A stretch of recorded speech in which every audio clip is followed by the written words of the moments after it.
सुप्रभात मध्य प्रदेश, आपके साथ मैं हूं ललित प्रजापति। शुरुआत भोपाल से मिल रही बड़ी खबर के साथ। आज बीजेपी प्रदेश कोर कमेटी की बैठक होनी है। दरअसल गुजरात चुनाव में जाने वाले नेताओं की सभा को लेकर चर्चा होगी। मिशन 2023 की रणनीति को लेकर भी मंथन हो सकता है। सुबह 11 बजे एक अनौपचारिक बैठक में नेता चर्चा करेंगे।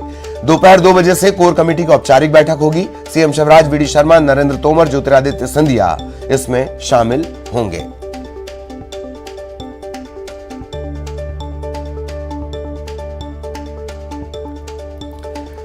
तो आज बीजेपी कोर कमेटी की बैठक है। भोपाल में यह अहम बैठक है। गुजरात चुनाव में जो नेता जाने वाले हैं उनकी सभा को लेकर चर्चा, मिशन 2023 की रणनीति को लेकर मंथन, 11 बजे एक अनौपचारिक चर्चा और दोपहर 2 बजे कोर कमेटी की औपचारिक बैठक। CM Shivraj, V D Sharma, Narendra Tomar, Jyotiraditya Scindia इसमें शिरकत करेंगे।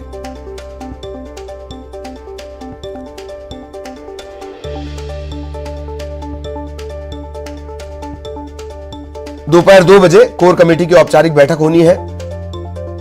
गुजरात विधानसभा चुनाव और उसमें मध्य प्रदेश के जो नेता हैं उनकी जिम्मेदारी, भूमिका तय की गई है।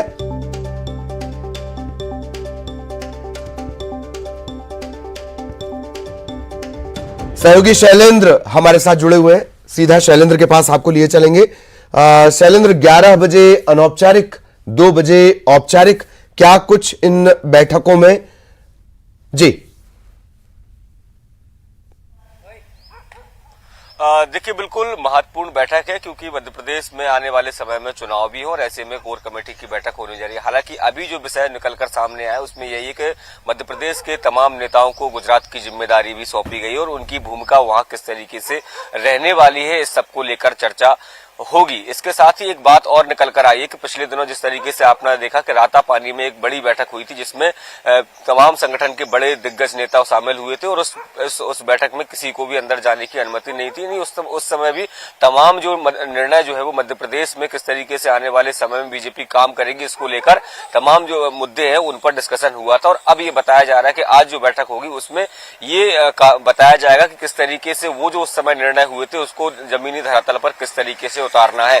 इसके अलावा संगठन को लेकर भी तमाम विस्तार से चर्चा होनी है क्योंकि इस साल जो है मध्य प्रदेश के जो प्रदेश अध्यक्ष है उनका भी कार्यकाल पूरा हो रहा है। तमाम जो जिलाध्यक्ष है उनको भी कई इलाकों में बदला जाना है और कुछ को अभी पिछले दिनों जिस तरीके से देखा कि बदला गया था।